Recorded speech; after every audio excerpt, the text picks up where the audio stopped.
All right, chat. So tonight we're doing something different. We're doing Blaze the Mathman Mondays, starting on this Monday, August 26, 2019. For Mondays, we are going to do different math concepts, and I'm going to go through and teach different concepts and hopefully answer some questions. And this will all be getting posted to YouTube shortly thereafter.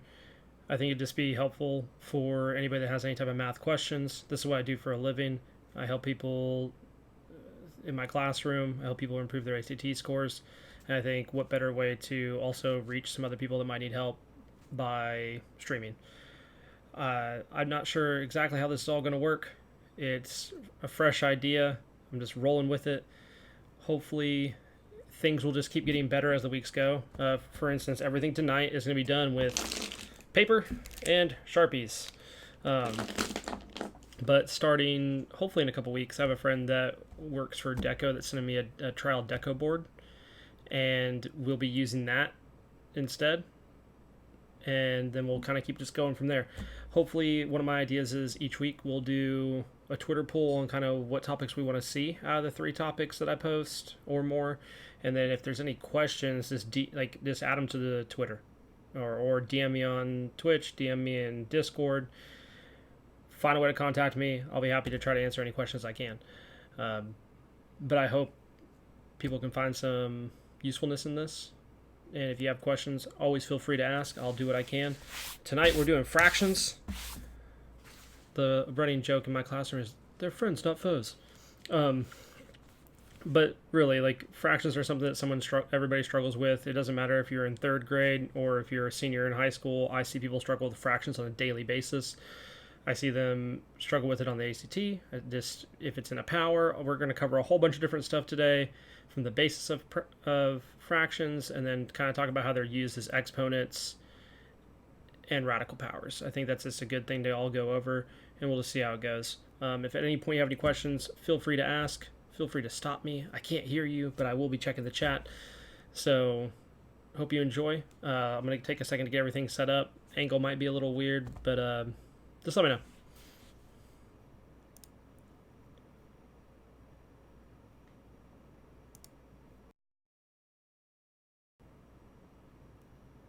And give me 1 second, and we'll get this all set up. That way you don't have to deal with crazy camera stuff happening. We might still have to deal with crazy camera stuff happening, but hopefully not. Hopefully I can do this without it looking too terribly crazy.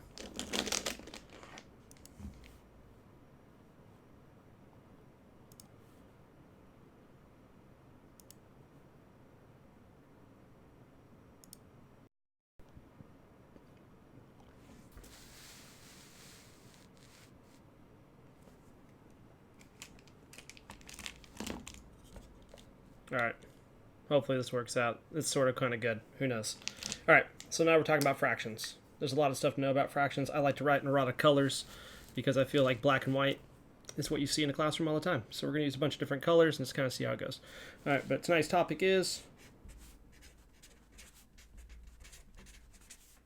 fractions. Now, there's a lot of things to know about fractions. First thing that we want to know is that you always see this line, which is the same thing as division. And along with that, we see 2 different things. We see what is known as the numerator. I should have made my line a slightly longer. And we have our denominator.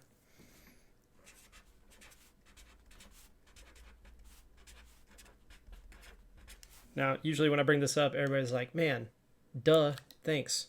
I already knew this. Great. If you already knew it, then hopefully you don't screw up the rest of this too bad. We have 3 different types of fractions. So over here, we have types. Wow, I just got red marker all over myself. That's unfortunate. We have types of fractions.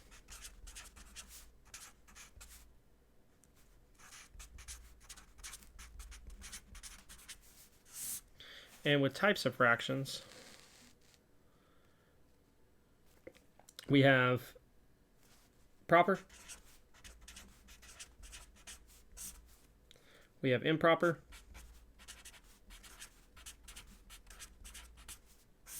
and we have mixed number.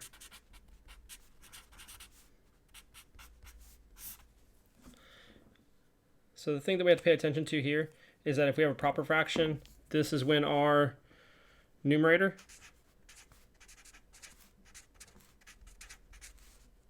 is less than our denominator. And if you don't remember, less than. Think about it. Pac-Man eats the bigger number. All right. And then here, denominator. Well, that's not what I want to do. Scratch that. Don't listen. All right. Numerator is greater than the denominator. And then here, we have a whole number, like 0, 1, 2, 3, 4, 5, 6, so on and so forth, with a proper fraction. All right, so examples of these.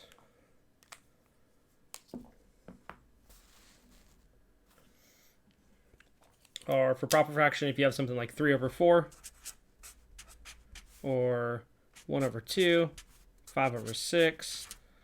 All right, the numerator is always less than the denominator. For improper, vice versa. Your numerator is larger.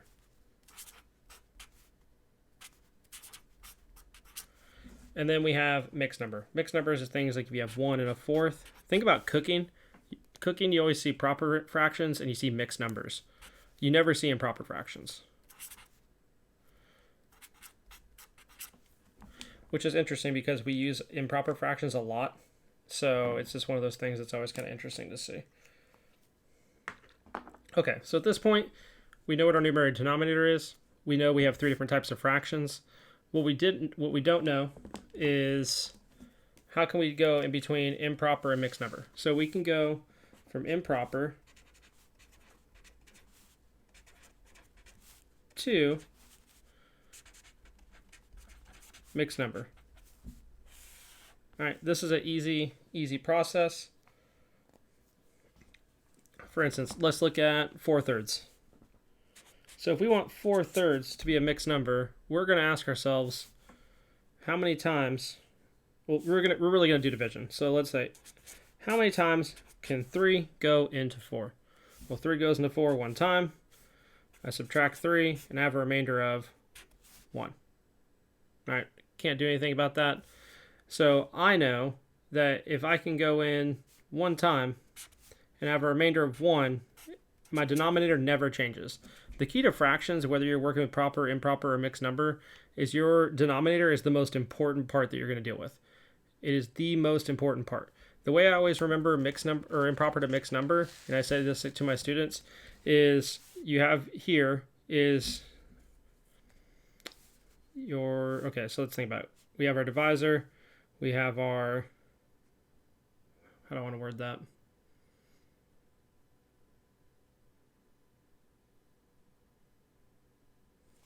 So our numerator is, or our outside here is, how many times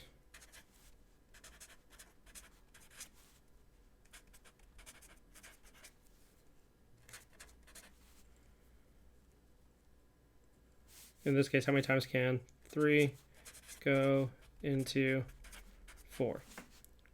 And then we have our remainder and denominator. Pretty straightforward. The good news is going the opposite way is actually way easier. So if we're going the opposite way and we're going from, whoa, sorry about that. If we're going the other way and we want to go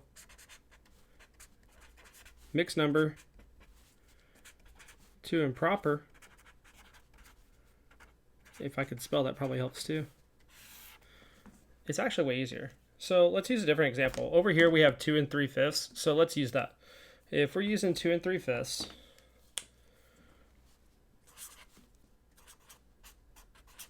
it always works like this. I'm going to take my denominator, 5 times 2 plus 3 all over 5. So I get 10, 13 over 5. All right.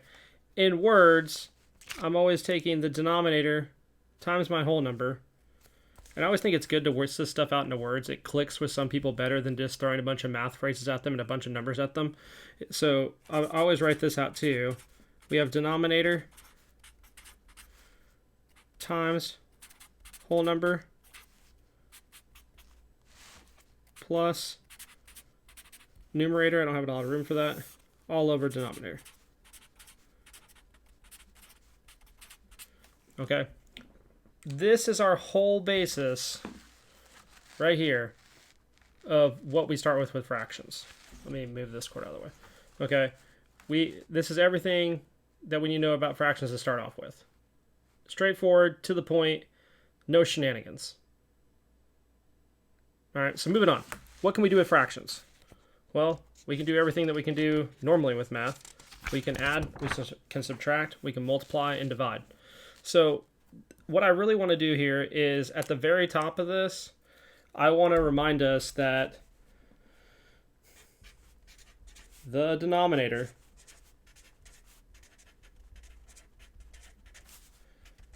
is the most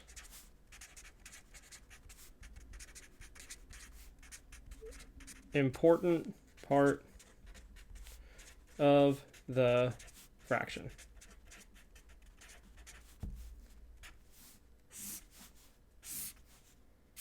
All right, that's all going to be seen when we look at addition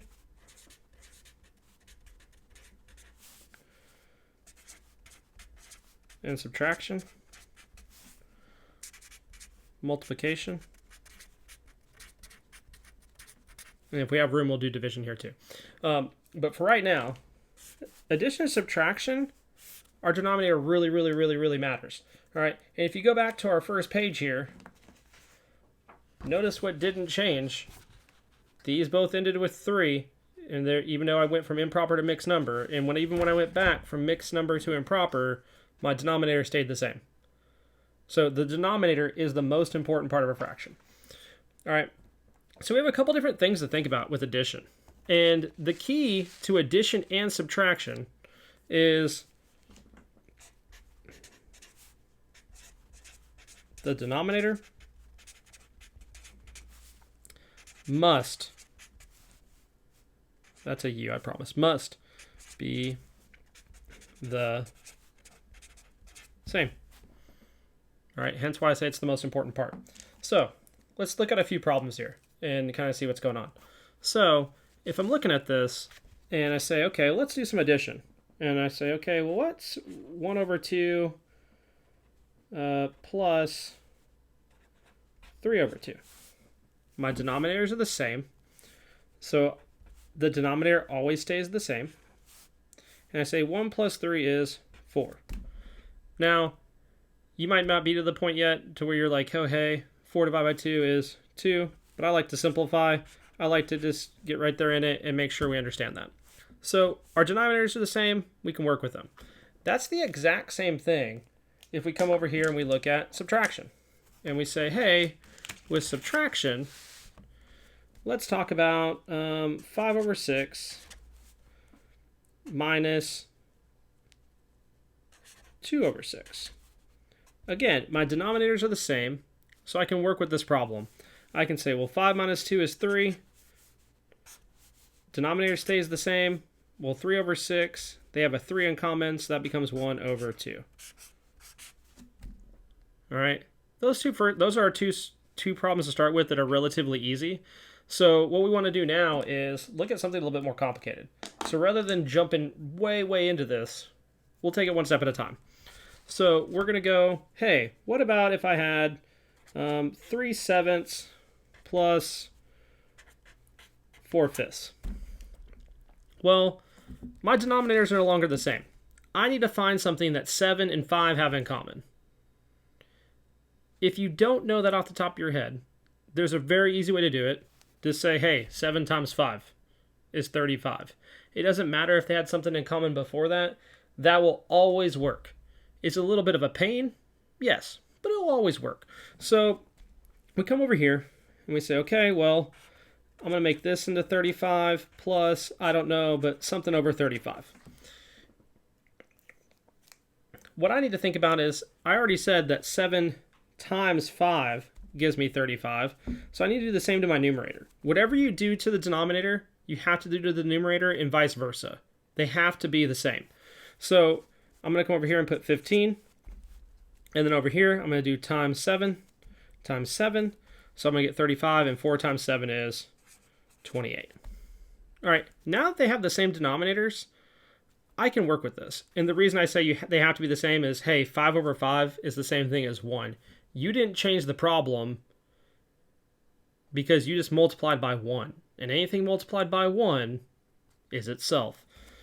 So we come over here and say, okay, well, 15 plus 28 is 33, 43. I get 43 over 35. Fun fact, I teach high school mathematics. I teach juniors and seniors specifically. I don't care about mixed numbers. I'm completely fine with them leaving it as an improper fraction. But if you want to make that a mixed number, then hey, make it 1 over 1 and 8/35. Be my guest. That doesn't really matter to me. If your teacher is specific or you're working with something that is that specific, then hey, follow their rules. I'm just not that guy. Okay, so this leads us into, well, hey, what if we have addition and subtraction together? Well, if we have addition and we have some subtraction, then let's look at, and we're going to start, again, something simple, because I'm not trying to overwhelm us here. I want us to be able to understand the concept and then apply that to a harder problem. If we have 1 over 2 plus 3 over 4 minus 5 over 6. Okay? Here we have 3 different denominators, and we have addition and subtraction. Now, I know 2 can go into 6, and that is one of the things I look at first and go, oh, hey, maybe 6 can be my denominator. But 4 cannot go into 6. I can't make 4 into 6. So I have to think of, well, A, I can multiply all the denominators together and get a very large number that I don't want to deal with. Or I can try to think about process of elimination. Hey, what about 2 times 6? Well, 2 times 6 is 12. Can 4 go into 12? Yeah. And when I do that, I come over here and say, okay, well, I'm going to change all my denominators to 12. And then I'm coming back over here on the left side and I say, okay, well, if I made everything into 12, then 2 times 6 is 12. But if I multiply the denominator, I have to multiply by the numerator. 1 times 6 is 6. Here I have to do 3, and that gives me 9. And then over here I have to do 2, and that gives me 10. And now that I have common denominators everywhere, I can combine like terms. So I come through and I say, hey guys, well, 6 plus 9 is hopefully 15. 15 minus 10 is 5. And my answer is 5 over 12.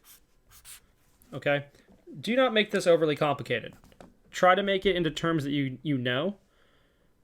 And if you notice here, I don't use a calculator. I'm all about trying to do this as much by hand as possible. When I'm teaching my students, I act like they forgot the calculator for their test, because most of the time they do, and I want them to be able to understand how to do it by hand. So if you're thinking about this in the simplest way as possible, this is going to be good for you. All right, so this is addition, subtraction. It doesn't get much more complicated than that. That's basically what it is. If we go over and look at multiplication, multiplication is awesome because multiplication isn't anything crazy. You come over to multiplication, you say, hey, I want to multiply some stuff together. We can make that happen. Let's do 11 twelfths times 5 eighths. All right. And I'm doing this for the fact of I don't want things to cancel out right now. I don't want to go over the top. I just want to keep it straightforward and simple. If I'm doing multiplication, the one thing I always hear that just crosses people's minds immediately is they see, oh, hey, the time sign's an X. I cross multiply. No. All right. You multiply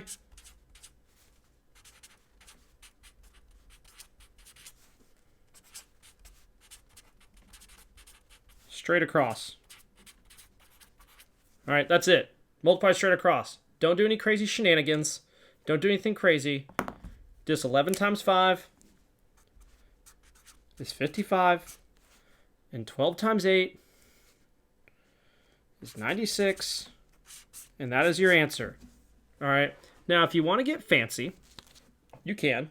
But that involves having like terms between your numerator and denominator. So let's talk about that real quick. If I have, I don't know. Let's say 12/15 times 5/8.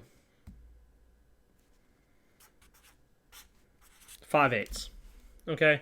Now you can get a little fancy. Now you can come over here and say, hey, I want to do some cool stuff. And I want to not cross multiply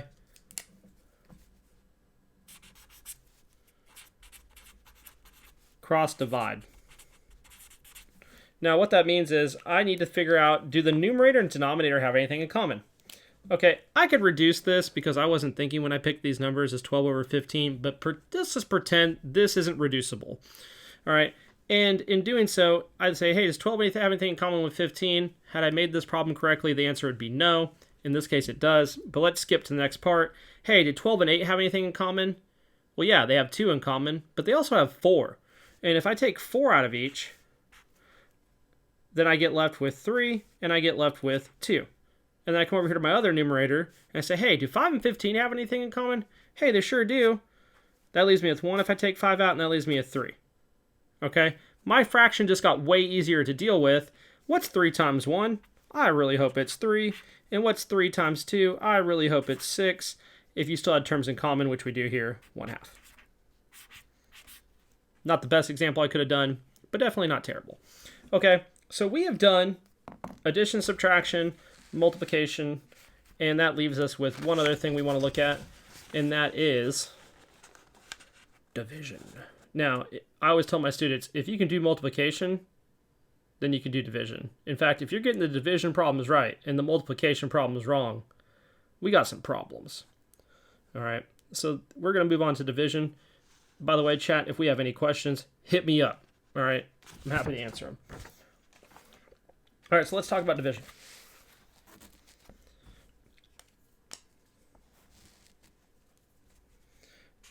All right, so division, the one we did not talk about.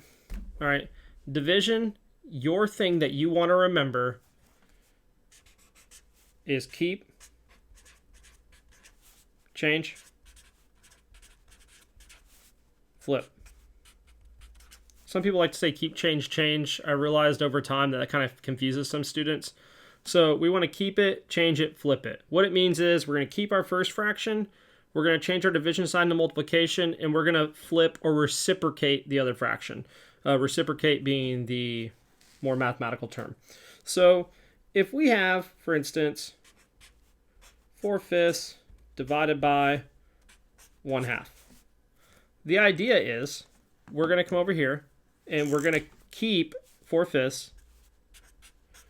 We're going to change the division to multiplication, and we're going to flip that fraction. Hence why I said, if you can do division and you're getting the multiplication problems wrong, we've got a problem because we just went over this.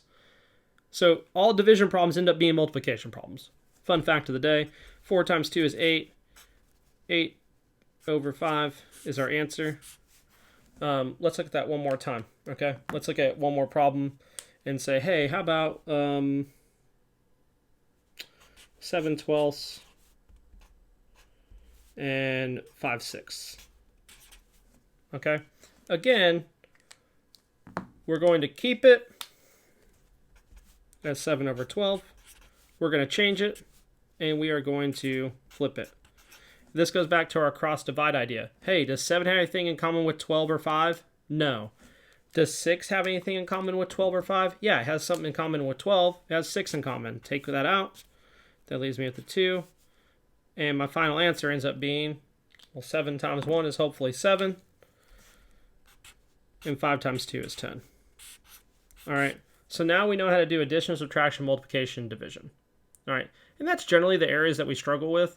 But I want to talk about a couple more like little tips and tricks for fractions that I always find really useful. So the other things we can talk about with fractions are inequalities, which is like less than, greater than, less than, equal to, greater than, equal to. So we're going to look at inequalities over here. And I like to talk about radical powers, or what is known as rational powers, because we see fractions there.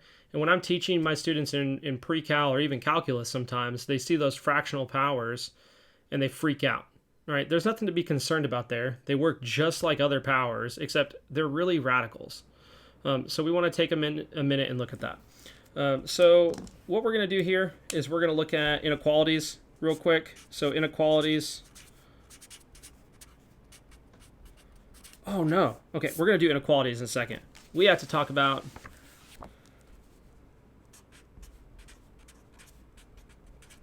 fractions to decimals. I almost left out my homie's decimals there for a second. All right, we need to know this. Most of you are going to do this by plugging it into a calculator and getting an answer. But I'm going to show it by hand just so that we're clear and we have that. 1 second, guys. I need a drink. All right, we're going to talk about going to decimals. I think that's very important. Most of the time, I see all my students just plug that into a calculator. That's fine too. Get that decimal. But let's understand how to get that. And we want that for over here with inequalities because we're going to look at a few things. But my favorite trick is going fraction to fraction and understanding which one's larger with a little trick that I know. So let's talk about decimals to fractions. It's always easy to start off with something simple. So we're going to start off with 1/4. Now, the reason, let me get that on the screen there. The reason we're going to start off with 1/4 is I think that's the easiest one to explain. Remember, when we talked about going from our improper to mixed number, we did some division. And we said, hey, 4 goes into 1. Well, the problem is, how many times does 4 go into 1, everybody? 0. Goes in 0 times, right? I can't go in there. I place a decimal place. And I add. Actually, let's do this in a different color. Hopefully, maybe that'll help a little bit. Let's grab our purple because it's pretty dope. And we come over here and we say, hey, that's 0 now. Whenever I put that decimal place, I can add a 0 in. And I say, hey, how many times does 4 go into 10? Twice. All right, well, then that gives me 8. 10 minus 8 is 2. Well, can 4 go into 2? It sure can't. Which is why I'm going to come over here and say, okay, well, let me add my 0. How many times can 4 go into 20? 5. And I say, come over here and I say, okay, well, I get minus 20. I no longer have a remainder. So 1/4 is the same thing as 0.25. All right, they're exactly the same. And this works for every decimal. It's just a brief little tidbit there about how to go from fractions to decimals that I think is really important. Again, most of y'all are going to use a calculator for that. So, hey, is what it is, and nothing to complain about there. So, inequalities. Let's understand what we're talking about when we say inequalities. And what we're talking about is we're going to do less than. Oops. Yeah.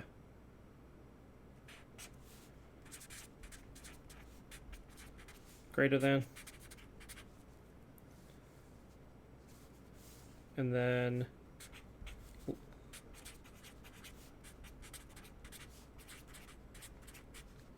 less than equal to.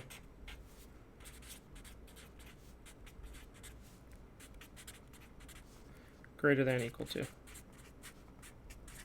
Okay. Now, I'm going to talk about a few things. Like, I want to talk about, hey, what's the difference between 5/6, and let's use a different thing for, and 7/9. Or what's 1/8 and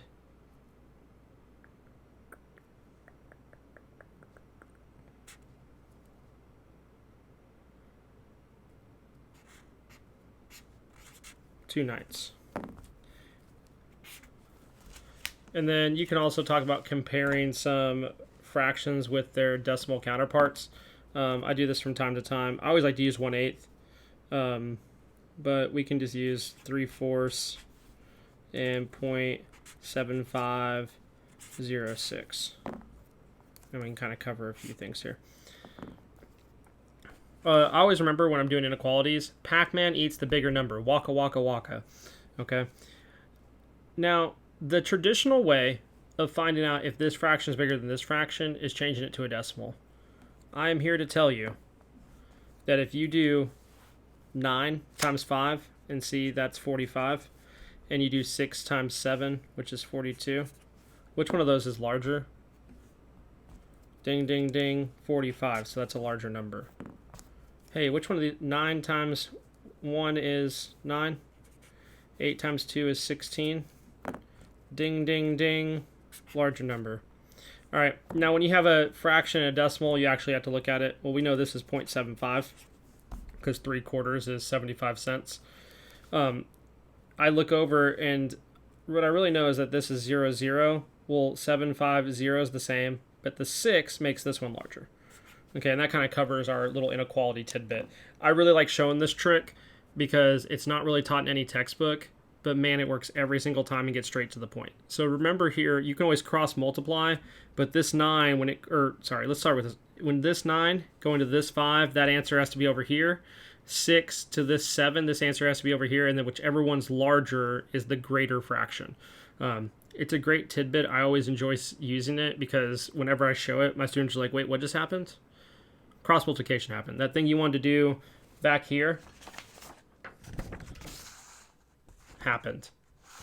Okay, so we have done all of our regular fraction stuff. We've done addition, subtraction, multiplication. We've done division, showing fractions to decimals. We've shown inequalities. Had one other thing that I wanted to hit with fractions that I like doing. Oh yeah, radicals. That's what we need to talk about. Okay, so let's take a second, and this is kind of off the beaten path of fractions, but it is related, and I like to bring it up. And let's cover two things here. Let's cover signs with fractions, which is super easy. I just want to point out to you all that -3/4 is the same thing as 3/-4 is the same thing as -3/4. All right, that confuses some people, but those are all the same. All right, there is no reason to think any differently. All right, it doesn't matter where the negative sign is as long as there's only one of them. All right, and our last part here is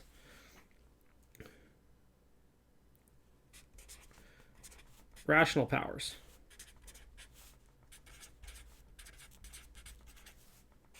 And we see our first idea of rational powers with square root of x.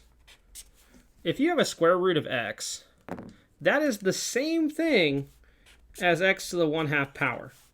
Whatever your index here, whenever we do square roots, the index is 2, and our power is here. Our denominator goes here. So our index is in the denominator, our power is in the numerator.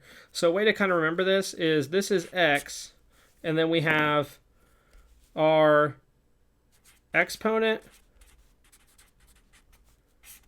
over our index. And the index is the type of root that it is. So let's look at a couple of these. Like, let's say we have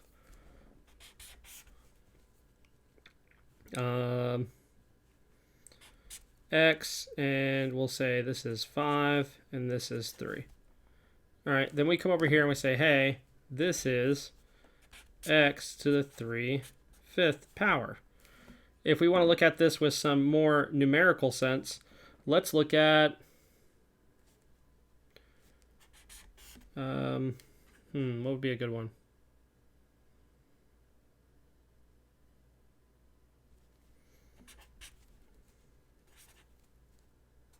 The cube root of 4 squared. Well, the cube root of 4 squared, this is 16. All right, the problem is 16 doesn't have a perfect cube, so we can cover a couple things here. We can split it into a perfect cube and say that is 8 times 2. So the cube root of 8 is actually 2, because 2 times 2 times 2 is 8. You take 1, 2 out, and that last 2 remains.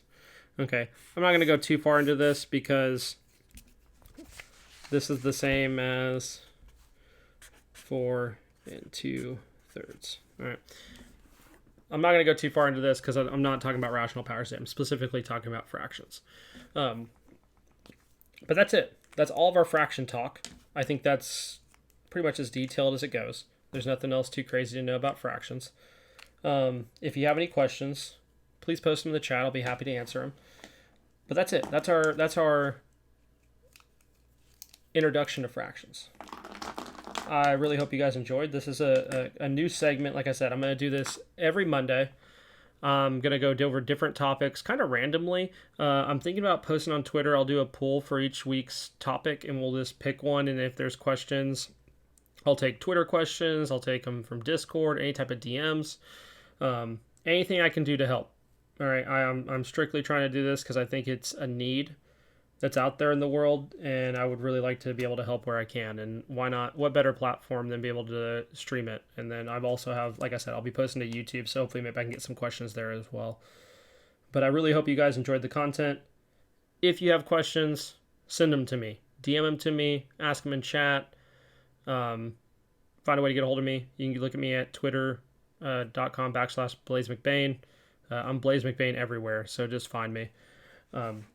Other than that, I hope you guys enjoyed it. I'm probably going to play some games, but if you have questions, let me know. And I'll be back next Monday with another topic. I hope you enjoyed.